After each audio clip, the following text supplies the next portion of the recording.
the right laugh that day, knowing that it was just a week before that the goal was disallowed. I was there in the crowd, and I was 12 years of age, and he scored this perfectly good goal, and this debate went on, and you know, it was out of Gordon Banks' hands and it went into the back of the net, and actually it just wasn't the way he got it out of Gordon Banks' hands, it was the way he headed it into the net afterwards. And the referee afterwards admitted, why did he disallow it? Because actually he hadn't come across that scenario before. He didn't know what to do. George knew what to do. That was the goal that stands out in my mind, the one that got away. Of course it was a goal. So that was one of the sharpest, cheekiest, and in many ways it summed George up. He was the sharpest razor there. And poor old Gordon Banks, you know, for years afterwards, and even now, Gordon's going, I'm not sure about that. It's only George Best that could have done that.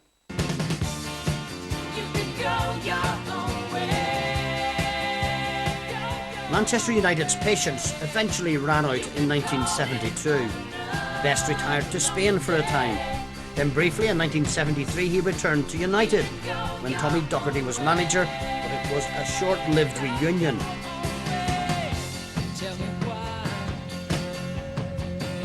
Best was still good box office and had no shortage of offers on both sides of the Atlantic. It was in the United States that he met his first wife, Angie. I was surprised. George getting married is a surprise. I met Angie. Angie was a nice person. I met Angie. She was a lovely person. But George was one of these people you never ever thought would get married. You thought, the world's his oyster. He's never going to get married, George.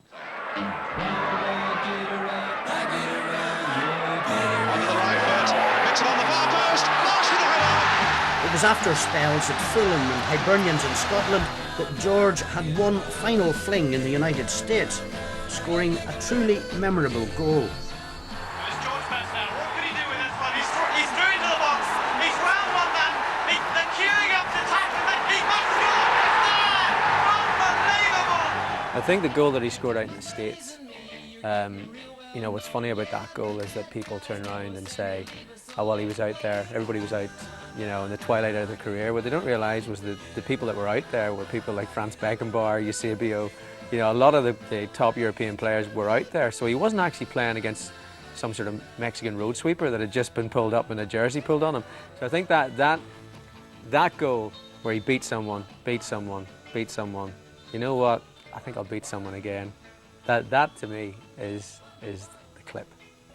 Never forget the game, you know, when he played, if you saw probably the game, the goal of the year, and that was in my team when he came very late and he was taken out of team sheet, and my coach tells me we can't wait anymore. All of a sudden, 5 minutes before the game started, George arrived, and it was a very difficult time for me, but I begged the referee to take him on, and I really got with George on a little heated argument, you know, and he just hugged me and says, boss, I'll make it up to you today, don't worry.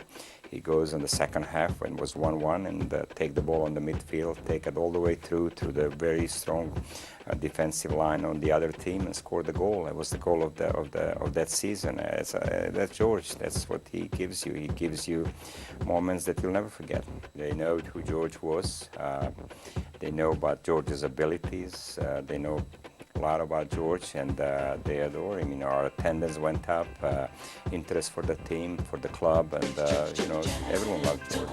In 1981, after the birth of his son Callum, George and Angie spoke together of George's problems. I was running out of excuses and reasons, and things were going so well, but I was still getting drunk and still going on binges for 4, 5, 6 days, sometimes a week, where Angela wouldn't know where I was. And I think the thing was that I had to make a decision to do something about it. I played around with solutions and cures and listened to this person and that person.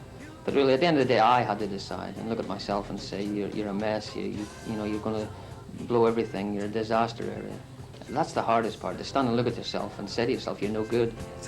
The marriage was over in 1982, although the divorce didn't come through until 1986. The kind of problems Angie Best endured were the same as those faced years earlier by Matt Busby.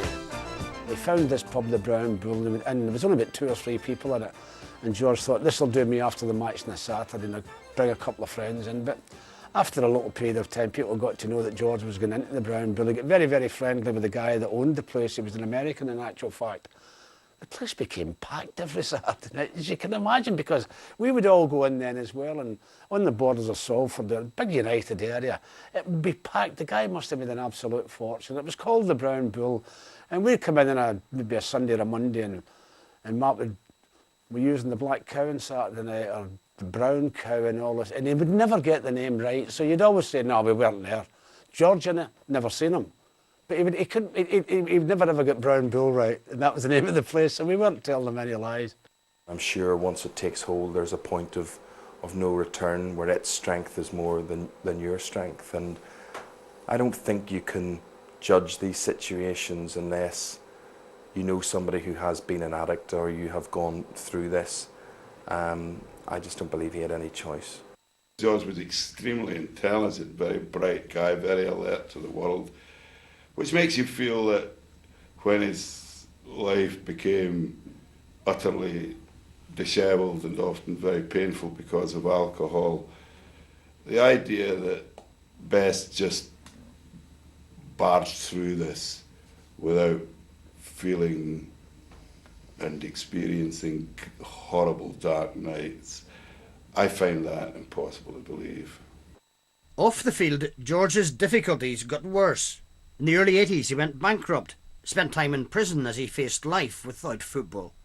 It was thanks to a long-term girlfriend, Mary Shatila, that he found a new career on the celebrity circuit and as a football pundit. Do you know George was one of the few players that could do the Times crossword? Do you know anybody that can do the Times crossword? George could.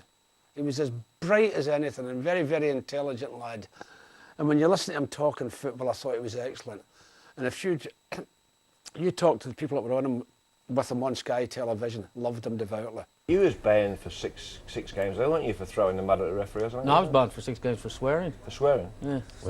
So, depends. I think sometimes they look at the name. Yeah, it was smashing. It was George with his famous name, and there was myself being the captain of Arsenal. There was Rodney Marsh, who's always extravagant and loud and noisy, and the banter between that team was very, very good. And I travel up and down the country doing after dinners, and the amount of people that come up to me and say that that particular team that we had, and the camaraderie and the banter and the arguments, was just like three guys in the pub having a chat, and they loved it. They loved the down-to-earthness of it, the honesty, the arguments, not just being correct in everything.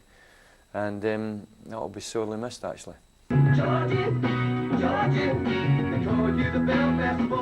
George was missing football, but by now his best days were behind him. If we'd won as many games as we'd had last, we could have been in the World Cup finals ourselves.